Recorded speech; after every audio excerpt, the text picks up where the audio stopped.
Good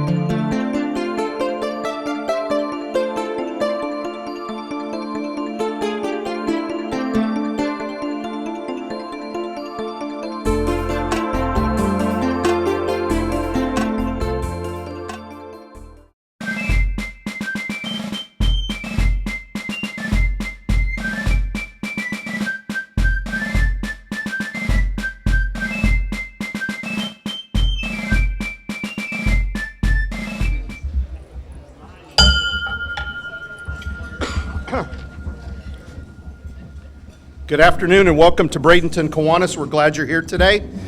At this time, I ask you to silence your cell phones and join me in singing My Country 'Tis of Thee, the Pledge, and the invocation given today by Janine Amick.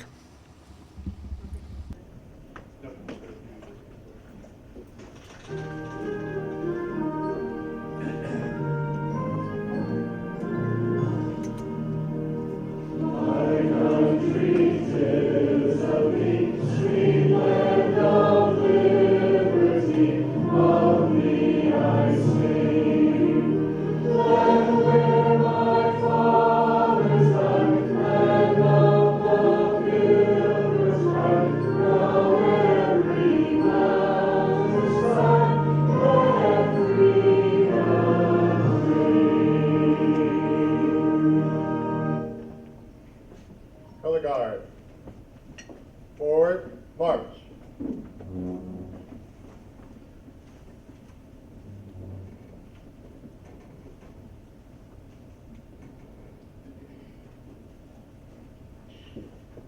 Color guard, halt.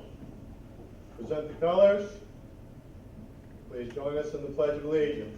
I pledge allegiance to the flag of the United States of America and to the republic for which it stands, one nation under God, indivisible, with liberty and justice for all.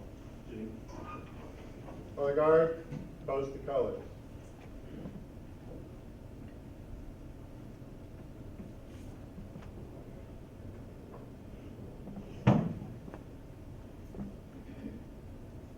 Will you bow your heads with me? Dear Heavenly Father, we thank you for this time that we can come and gather. Father God, as we reflect this week upon those that we may know who are once close to us, who have gone beyond this world, who have given their lives, Lord, so that we can continue to have freedom. May we reflect this week not to take advantage of just the opportunities we have day to day, still living in a country of the free. We ask a special blessing over those who prepared our meal, right down to the earth it came from. Thank you, Lord, that you have given us a beautiful day in Bradenton, Florida. In Jesus' name, amen. Amen. Okay, welcome back. We have a great program for you today, so we're getting started just a little bit early. At this time, I'd like to call up Mac Aldrich to introduce our guests.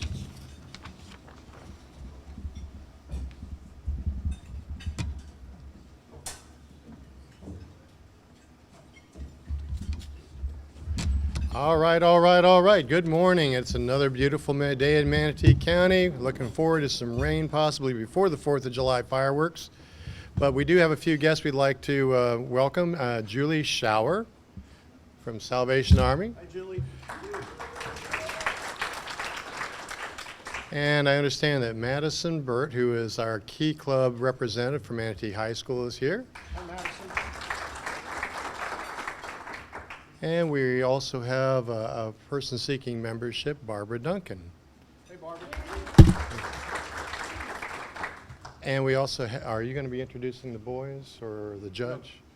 We also have Charlie and Zach from Troop 22, if you'd please stand. Yeah. Did our color guard this afternoon, so thank you guys. All right.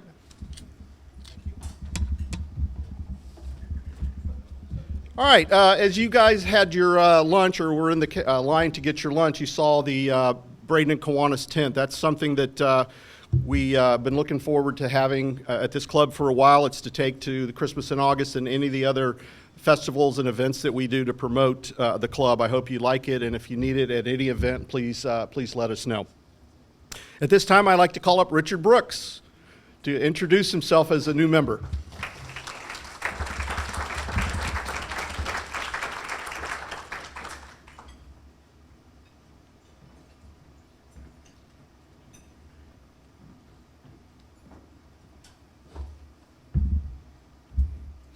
Hello, Kiwanians. My name is Richard. I am a new member of Kiwanis. I'm actually a member of the Satellite Club, which was a club that was started last year sometime. And it's the evening Kiwanis Club for those of us who have day jobs and what's that? Kiwanis After Hours. That's right. Yeah. So we drink beer and we do service. So that's part of what we do. But yeah, so I decided to join because I fell in love with Kiwanis at some point during my 20 years here in Bradenton. I'm originally from Maryland, and I came here by way of college and Navy and a bunch of other things. So I kind of been around a little bit, but kind of settled in Bradenton, love being by the water, love the people. The philanthropic nature of this community is kind of like the magnet that kind of holds me here. And Kiwanis is like a central part of that. And I got involved with Kiwanis through the organization I work for, Manatee Educational Television. We have been doing the Kiwanis meetings and various Kiwanis events for a decade or so, very, very long time. And it was funny because we would go to the meetings and I would see all the Kiwanis there, and then we would go and do other community related events, charitable events, and I would see the same people there, and I'd be like, what? Why are you guys all here? I mean, so I just saw you at the meeting last Tuesday. So then I put two and two together, and it was like, wow, Kiwanis isn't just a Tuesday afternoon business club meeting. It's like a group of people who get together and give their time and effort to supporting the community and supporting kids and doing volunteer work, which is something that's very, very close to my heart. I did some time mentoring with Take Stock in Children, which is another fantastic volunteer organization. I want to give them a shout out.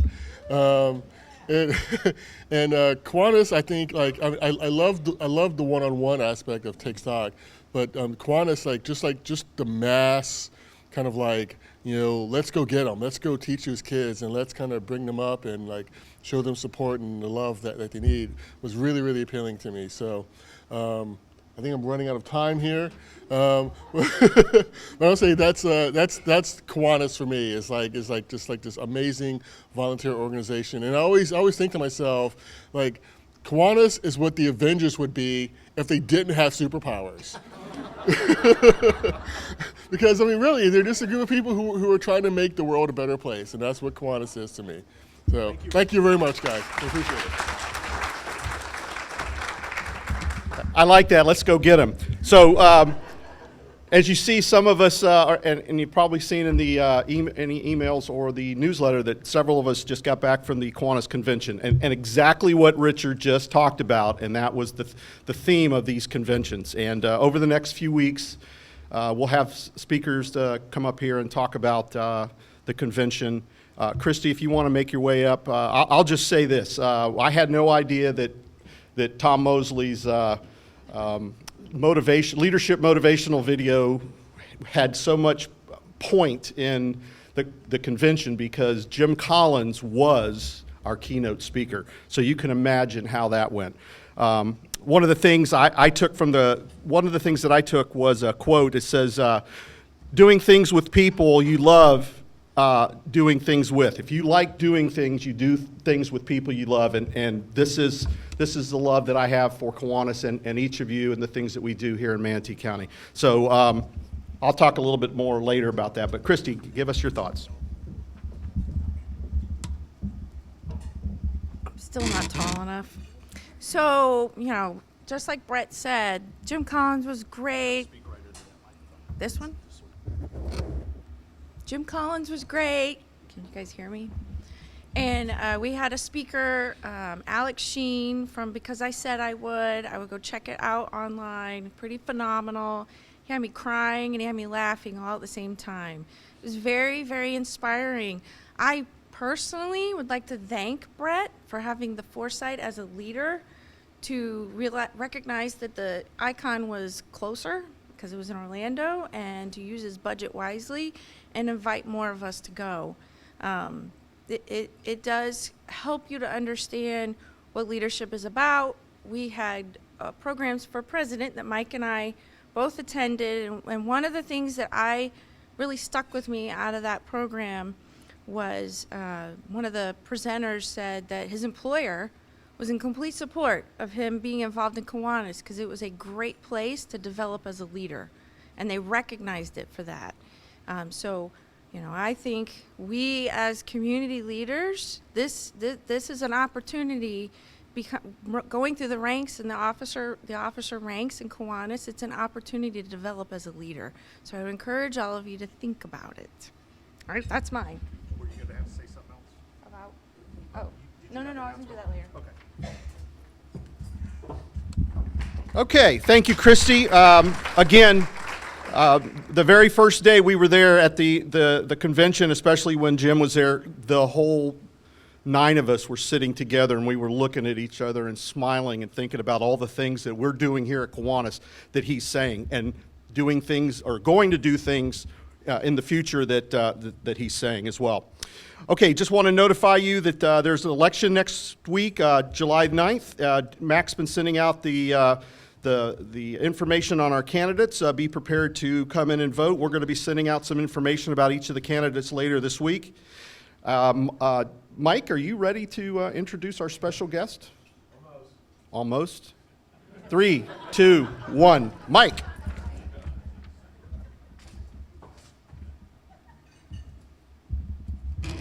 Just getting psyched up.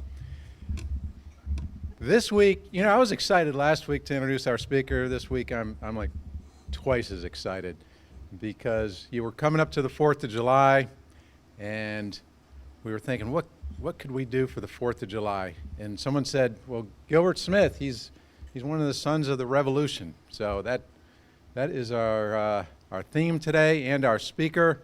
I was sitting with Gilbert. I asked him, did you have a relative in the Revolutionary War? He said, well, Mike, that's kind of what the Sons of the Revolution is all about. You're never too old to learn, so this is a good thing. But Gilbert, he's I mean, we were just so fortunate to have him as a member. He's a longtime Bradenton resident, went to Manatee High School, Manatee Junior College, now SCF, USF, and then Pacific University for his law degree. He was voted in as a judge in the 12th Judicial Circuit here in Manatee County about 20 years ago. He is a writer. He's written a history book on Manatee County. He's writing a history about our club that should be done before our 100th anniversary, which is sooner than you think. Yeah. And he's writing another book on something. Anyway, I want to introduce you guys to our very own Gilbert Smith, the Honorable Gilbert Smith.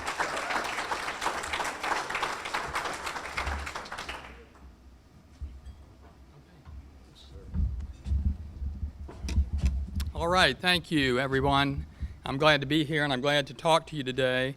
I'm going to talk to you a little bit about history of the American Revolution, and if we have some time, I'm going to talk to you about how Bradenton celebrated the 4th of July in the early 1900s.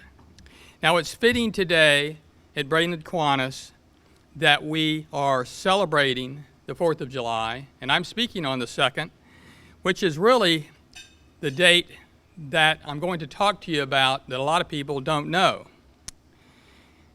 The Continental Congress, when they met on July 2nd, 1776,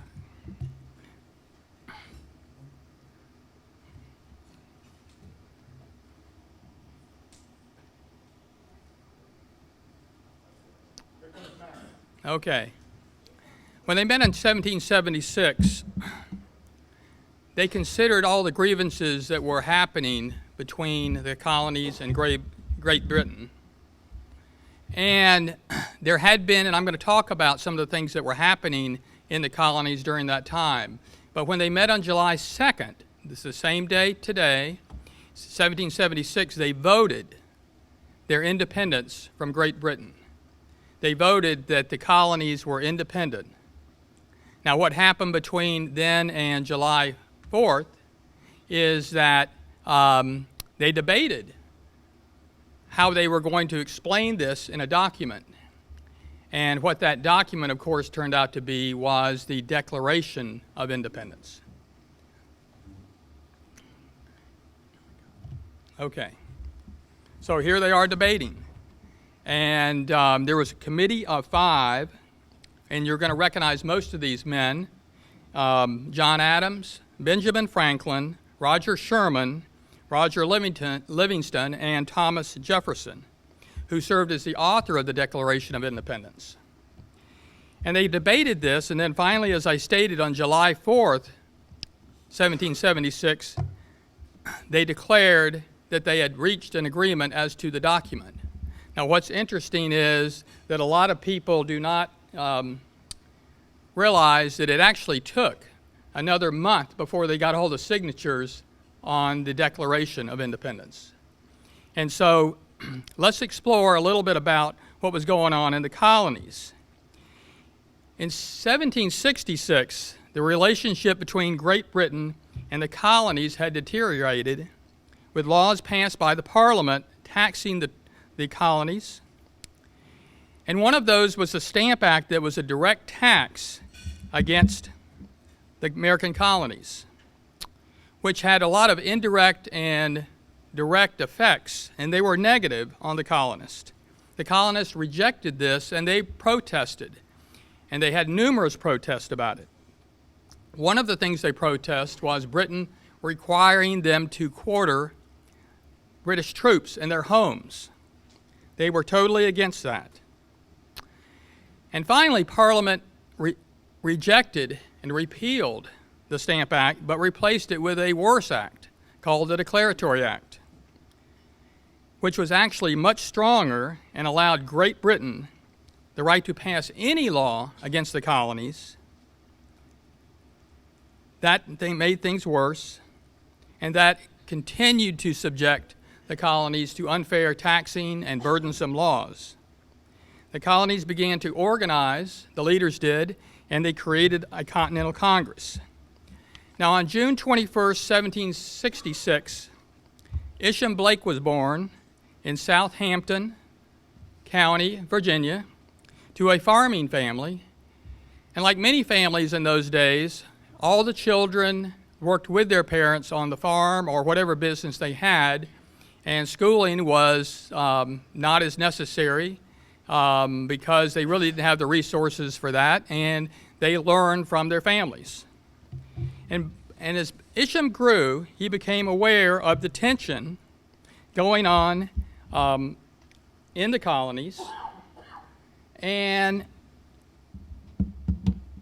the tension that was building between his family, his mom and dad, and his neighbors against the British soldiers and the British rulers that were included, the governors that had been appointed by the king. And that was King George III at that time.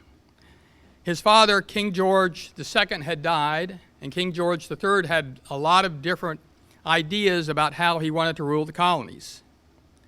And so Isham watched all the men organize and join militias and prepare for battle. He wondered who those men were and where they were going, but he wanted to be part of it.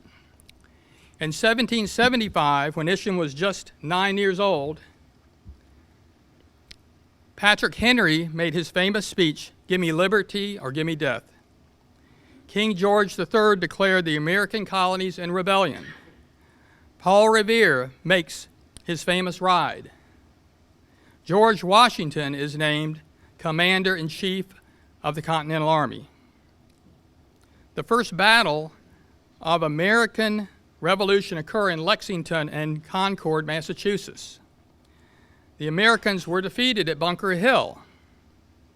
Now, there's especially a lot of conflict going on in Virginia. The governor of Virginia, who was appointed by the king, his name was John Murray, the Earl of Dunsmore, saw what was going on, and he sent his family back to Great Britain. And then he evacuated and to a ship in the York River and started instructing British troops to raid the colonies and businesses, and also go to Williamsburg and raid the magazine there to remove all the gunpowder. Finally, Governor Dunsmore, as he saw things continue to deteriorate, he left for Great Britain and never returned. At 11 years old, Isham enlists. 11 years old, enlists in the Continental Army as a fifer in the Bugle Corps. During those days, and especially in the American Revolution, boys as young as 9 years old were allowed to enlist in the Continental Army. As a fifer, he would play signals for the infantry, relaying the commander's signals to the soldiers at camp and on the field of battle. In addition to playing the signals, the steady rhythm and spirited tunes from the fifer kept the soldiers' minds off the difficult war at times. Now, during the Battle of Brandywine Creek in 1777, Isham served as a fifer, and George Washington, General Washington, led the American forces with a 19-year-old general from France. His name was Gilbert Marquis de Lafayette, serving for the first time in his command. And in fact, it was the first time he had ever done anything with the military, but he convinced General Washington to allow him, since the French and France were supporting the colonists against Great Britain. The Americans were defeated at the Brandywine Creek battle, and during combat, General Lafayette was wounded. After that battle, Isham continued to serve as a fifer in the Continental Army and throughout the war, and later as a bodyguard for the officers. In the summer of 1781, now he was 15 years old, and he was serving under General Lafayette again when General Washington sent General Lafayette to Virginia with American troops to stop the British raids along the James River and prepare for a great battle that was to happen soon. During the fighting leading to the Battle of Yorktown, in addition to serving as a fifer, Isham also served as a bodyguard to General Lafayette. And after months of fighting, and it was very vigorous, bloody fighting throughout that time, and there were many boys who were serving in the Continental Army at a young age, Isham witnessed the surrender of the British at Yorktown, Virginia, by General Charles Cornwallis and his troops to General Washington. In fact, General Cornwallis, who was so humiliated at that time, refused to surrender to General Washington. He would not appear to go there, and he sent another officer with his sword. Now, the war ended in 1782, but Isham served for another year until the treaty was finally signed in 1783, and by that time, Isham had served and had earned the rank of captain. Now, eventually, Isham married a lady by the name of Mary Macy Clayton, and they moved to Orange County, North Carolina, and then later to Fayetteville, North Carolina, a small town in North Carolina, and which was named in favor of, in honor of, General Lafayette. Isham must have felt a sense of loyalty moving to a town named after his commanding officer. Isham became a productive and respected member of the community and stayed there for many, many years. General Lafayette, after serving more years in America and being recognized in the United States as an honorary citizen, returned to France and was involved in a lifetime of adventures as a military and political leader. Many years later, President James Monroe and Congress invited General Lafayette to visit the United States as part of what? The celebration of the nation's upcoming 50th anniversary of its independence from Great Britain. General Lafayette was now 68 years old. He toured the United States and in 1825 traveled to Fayetteville, North Carolina. As a member of the Honor Guard and a former bodyguard, Isham, who lived there at that time, volunteered and then served as his honor guard, which, by the way, was composed of former Revolutionary War veterans, escorting General Lafayette through the town. Isham was now 59 years old. On the morning of the second day in Fayetteville, General Lafayette was informed that a friend of his from the Revolutionary War days had arrived to see him. An emotional reunion ensued. Recognizing each other after so many years, the two men embraced and talked long about their memories of their service together at Brandywine and Yorktown. The March 10th, 1825 edition of the Carolina Observer newspaper wrote of the reunion. The scene which took place is said to have been affecting to the extreme, forbidding all attempt at description. Isham and Mary had 8 children, including Martha Blake. Martha married a man by the name of William Flack, and their daughter, Mary, married John Starr.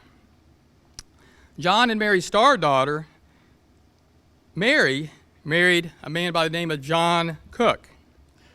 John Cook and Mary had a daughter. Her name was Lily Cook, and she married a man by the name of Dr. Chesterfield Smith.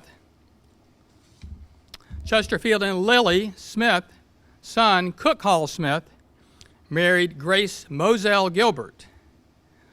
Cook and Grace Gilbert's son, Gilbert Alexander Smith, married Alpha Catherine Schuler, and they had a son named Gilbert Jr.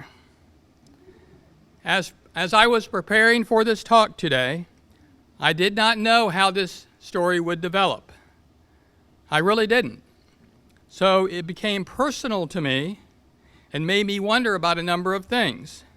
One of those things was where the Gilbert in my family came from.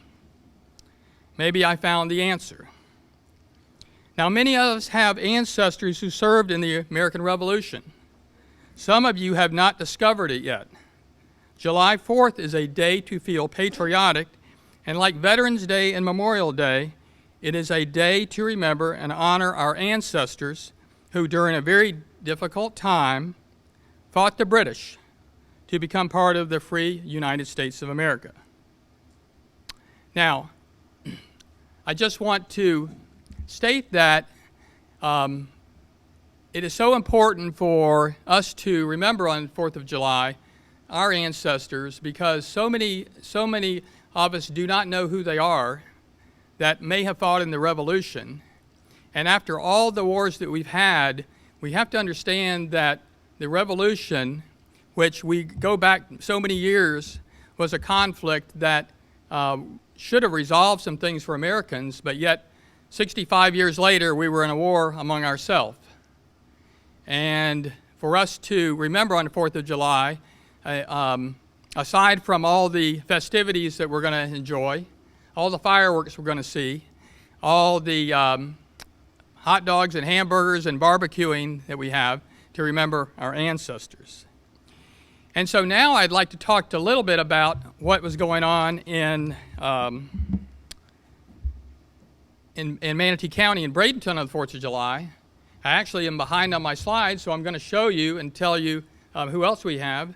This is a picture of Isham Blake when he was an older man, The slide I showed before, this is General Lafayette. This is basically what they looked like when they met. And I did not realize when I joined the Sons of American Revolution, which actually was over 20 years ago when my father had me join in South Carolina, and I transferred my membership down here, that I didn't realize that the man that was our ancestor actually had this experience with the commanding officer he dealt with. And in fact, there is on his headstone, there is this inscription of his experience. This is his wife Mary, and so now let's talk about Bradenton in the early 1800s. What was going on? And I will tell you this, that throughout my research on history, that through the years they have celebrated the 4th of July as an independence, but they stopped during lots of conflicts. We had no celebrations during the Civil War. We had very few celebrations in the War of 1812, but yet we had a song come out of that we all sing now.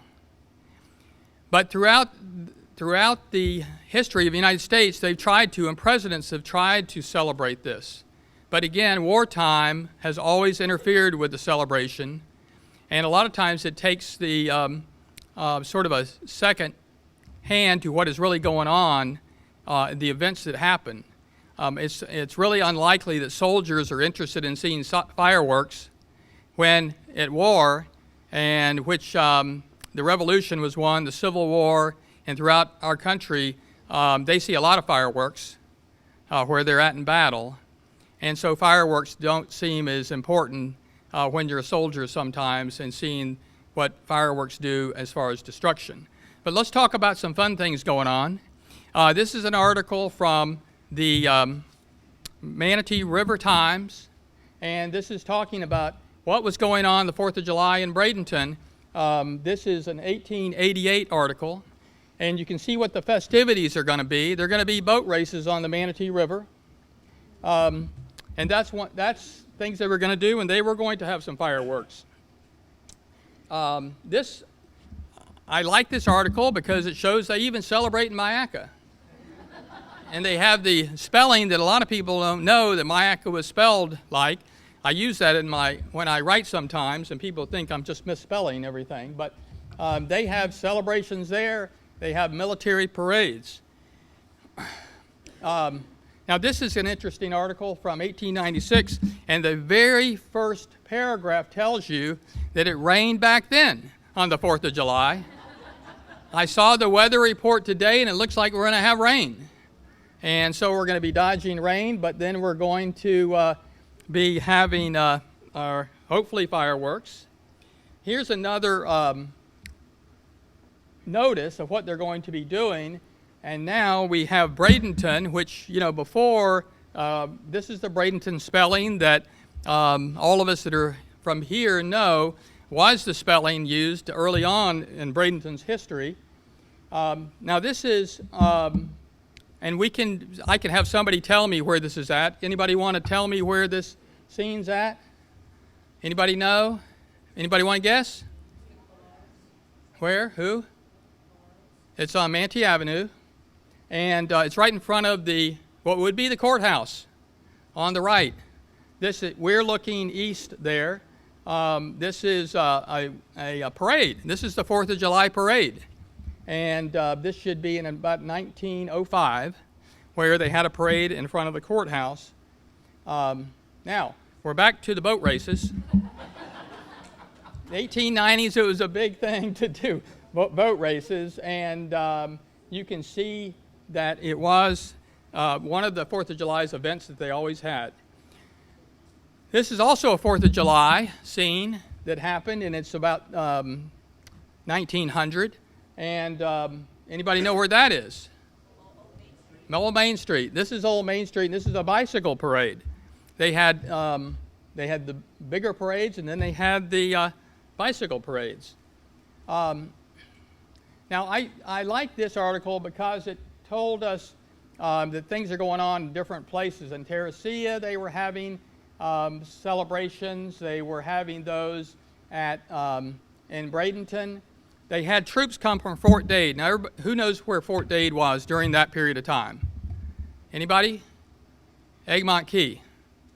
Okay, that was where it was at that time. Now, I like this because Judge Nicholas and I like this because we want people to celebrate in a safe and sane way.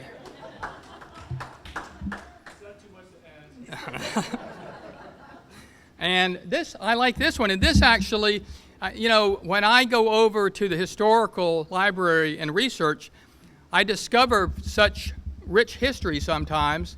And Judge Nicholas, for the first time, I discovered the 4th of July, on this date in 1913, they laid the cornerstone of the new Manatee County Courthouse. I didn't know that. I have written about it, but this is the first time. And Angel, are you here? Yeah, there you go. So here's helping us. You probably already knew that, but yeah. And this is just the rest of the program that they have and what they were doing that day. Now, this is a article that is in 1913 and talks about the number of people coming to the downtown for the events going on, and they have a lot of festivities that are happening. Again, they call this Americanization Day. This is what the Bradenton the Evening Herald or the Manatee River Times that is called, the newspaper was calling it at that time. They even had the governor come once in 1915. I don't know if we've had a governor come since then, but maybe one of you can work on that. Maybe we can get the governor down here for one of these times. Here we're back in, and I know you've seen this one. We have shown this one before. Where are we at in here? Anybody know? Old Main Street. That's right. And that, see where you see the trees is where the courthouse is. Now this is actually in 1915, so the courthouse had been built by that time, the brick courthouse, but this is Old Main Street, and they are decorated up for the 4th of July. This is an interesting one, and again, Angel and Judge Nicholas, this is interesting because it has something to do with the courthouse and flying flags on the flagpole there and buying new flags for that. This one's interesting to me because it has some Kiwanians in it. You'll see that they bought 5,000 fish, and they're going to have a barbecue, and the chairman is E.B. Rude, one of our Kiwanians that is in charge of that. And so they've got a senator coming. This is in 1915, so they've got quite an event going on. Back to the boats. They still have boats, and they talk a lot about how they're going to cook the fish in that article. Now, I like this one, and I'll tell you why. Because now we have a contest that I might be able to win. I'm not going to say anybody else could win it, but it's the first time they started having the ugly band contest. And so that's one of the contests, and I don't know who Ed Cheney was. Was he one of our members? I don't know, but he won the contest. And if I kept showing articles, you would see he's won a lot. He keeps winning every year, but they do have a number of contests there that they do, and they have, it was successful that they've had at times. Then here's another 1917 article where now the name of Bradenton has changed. They've dropped the I, which was dropped some time ago in this. This is 1917. They had dropped it many years before that because the town's leaders felt that the Bradenton with an I would give them less business and recognition if they removed the I. But the I was there by mistake anyway. So later on, they're gonna change it to Bradenton, which actually was more of a Chamber of Commerce idea, because they really thought that Bradentown they'd never be a big town if they were Bradentown. It was Bradenton they needed to have. So we're back to Main Street, and you can see they're decorated up. Maybe they ought to do this some more now. They really need to get some more banners and flags. But this is, I think this is about 1920. And here we are. This is how they used to be in the parade, and they decorate up a carriage. And back to the 1920 celebration, you're going to see, if you read real close, that they got those same contests, and that ugly man contest is going to show up for many, many years with the pie eating contest. You eat the pies, and then you see which is the ugliest person in town. And actually, Doyle Carleton came down to speak, and Doyle Carleton becomes the governor, but I'm not sure if this is the governor or this is, I think this may be the governor, and it's actually before he became governor at that time. And here's a number of gentlemen, which I actually like this because, as some of you know, sometimes I wear a bowler hat, and I'm thinking maybe those aren't bowler hats. I don't know. Janine may know what those are, but I'm not sure what they are, but it's something maybe I ought to look into. So that's all the slides I had for the history of Bradenton in the early 1900s. They celebrated every year. It kept getting better and better, but basically they had a lot of fun early on, and in the progress they made throughout the town, celebrating each year, and they continue to do that with fireworks. So I want to thank all of you. Remember the 4th of July. Judge Nicholas and I and the judges of the 12th Judicial Circuit want to wish you a happy 4th of July and a safe 4th of July, and keep it sane. Right.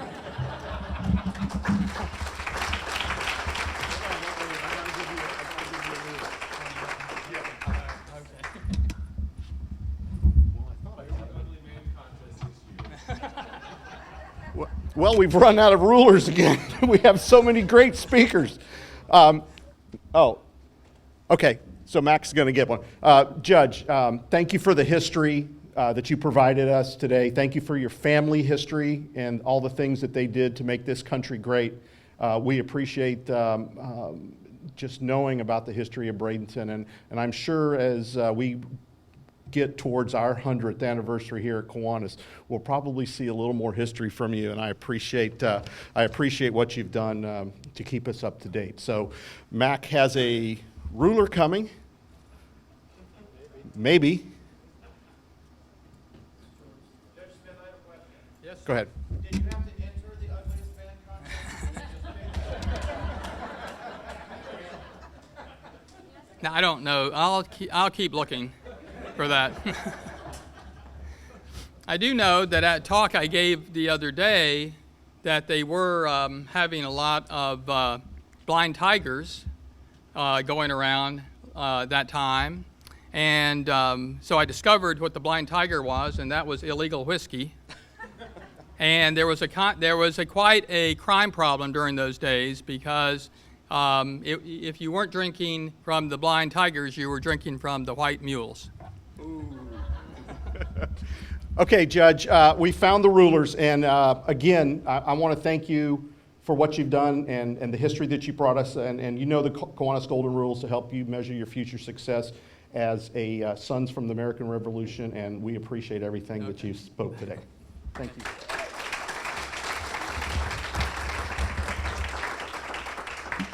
Another great program. Great job, Mike. Yeah, who's your tailor? I want to thank Richard Brooks for introducing himself today. Let's give Richard another hand and all the great things he does with the Satellite Club. I want to remind you that next week is our club elections on July 9th. Please look in your email for a description of all the candidates. Next week's program is Grief Share, Grief Recovery and Support. And like the judge said, I want to wish everybody and your families a very happy and safe 4th of July. Have fun, celebrate nicely so we don't go insane or you go insane. So enjoy your holiday, and we'll see you next week.